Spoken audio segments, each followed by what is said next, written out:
में fashion show. शहर की फैशन डिजाइनर रितु की शादी गांव के जमींदार शेर सिंह से हो जाती है, लेकिन शहरी कामकाजी रितु का गांव में मन नहीं लगता।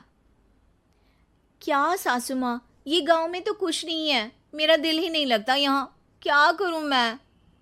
अरे बेटा, जहाँ पति का कारोबार बीवी तो वही अच्छी लगती है ना। अब हम लोग इतने पैसे वाले हैं कि गांव में मेरे बेटे लायक लड़की ही नहीं मिली। अरे माँ, मैं तो ये बोल रही हूँ कि क्या करूँ जिससे मेरा थोड़ा दिल लगे। अरे बेटा, मैं भी शहर की थी। यहाँ आकर मैंने गांव में स्कूल खोल लिया। बच्चों को पढ़ाती थी तो मन लग जाता था। तू भी कुछ देख ले जिससे गांव की बहू बेटियों का भला हो जाए और तेरे जमींदार ससुर जी का नाम भी हो जाए। रितु क्या करती? फैशन डिजाइनिंग वाले कपड़ों को गांव की औरतों पर कैसे ट्राई करती। लेकिन एक दिन, अरे क्या बात है डार्लिंग, बड़ी जल्दी उठ गई। और ये हाथ में फेविकॉल और कागज, कहाँ जा रही हो? मैंने सोच लिया है कि मैं अपना फैशन बुटीक खोलूंगी। गांव की औरतों को सजा धजा कर फैशन शो करूंगी और यहाँ की औरतों को भी शहर के फैशन से वाकिफ करवाऊंगी। फैशन और यहाँ की औरतें, अरे इन लोगों को तो बस चूल्हा चौका आता है। खाली समय में एक दूसरे के सर से जुएं निकालती हैं या फिर अचार पापड़ बनाती है।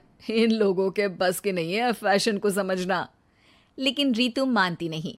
वो पूरे गांव में पोस्टर चिपका देती है कि किसी को भी नए डिजाइन के कपड़े पहनने का शौक है तो जल्दी जमींदार की बहू से मिले। लेकिन रितु की दुकान में 2 दिनों तक तो कोई आता ही नहीं। पर एक दिन, अरे कमला, क्या हुआ? क्या देख रही हो? ये पुतला देख रहा है दीदी। क्या दिख रहा है इसमें ऐसा? अब देखो तो दीदी, ये पुतला मेरे जैसा ही है ना, पतला दुबला लंबा, बस मैं काली और ये गोरा। तू ये बता, इस पुतले के कपड़े तुझे कैसे लग रहे हैं? अरे कपड़े तो बहुत ही सुंदर है दीदी, लेकिन तू ना बस कल इसी समय आ जाना और अपने जैसी 2-3 और को भी ले आना। अगले दिन कमला 2 लड़कियों को लेकर आ जाती है। रितु उन लोगों को अपने हाथ के सिले कपड़े पहनाती है और घर भेज देती है। उन लोगों को गांव की दूसरी औरतें भी देखती हैं। और फिर क्या, अगले दिन रितु जब दुकान खोलती है तो सामने बहुत सी औरतें उसके बनाए डिजाइनर कपड़े पहनने को तैयार खड़ी होती हैं। तुम लोगों को कपड़े के साथ ही हल्के मेकअप और स्किन केयर की भी क्लास देनी पड़ेगी। रितु गांव की औरतों को फैशन का ज्ञान देने में लग जाती है। एक दिन रितु का पति कहता है, अरे रितु, तुम्हारी फोटो पेपर में आई है। क्यों भाई, ऐसा क्या कर दिया मैंने? क्या लिखा है? अरे लिखा है गांव में होगा अब फैशन वीक। अरे हाँ, कल ना कोई फोन आया था मीडिया वालों का, तो मैंने भी बोल दिया कि फैशन शो तो अब गांव में होगा। लग रहा है उसी की खबर बना दी है। तभी रितु को एक फोन आता है। हेलो, कौन बोल रहा है? जी मैं खामिया बात कर रही हूँ लुक में फैशन वीक से। हम लोगों ने आपका काम देखा। हम शहर वर्सेस गांव का फैशन थीम में एक फैशन शो आपके गांव में करना चाहते हैं। अरे वाह, ये तो बहुत ही अच्छी बात है। मैं अपनी मॉडल्स के साथ शो में हिस्सा ज़रूर लूँगी। बस अब क्या था, वो दिन भी आ जाता है जब रितु की गांव की गोरी शहर की छोरी के साथ स्टेज शो में हिस्सा लेती हैं।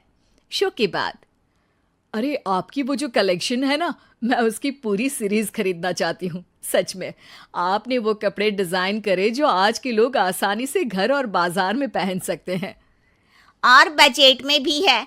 हम भारतीयों के लिए तो ये डिजाइन बेस्ट है जी। वैसे आपने क्या सोचकर ये कपड़े बनाए और आप इसे कितना आगे और लेकर जाना चाहती हैं?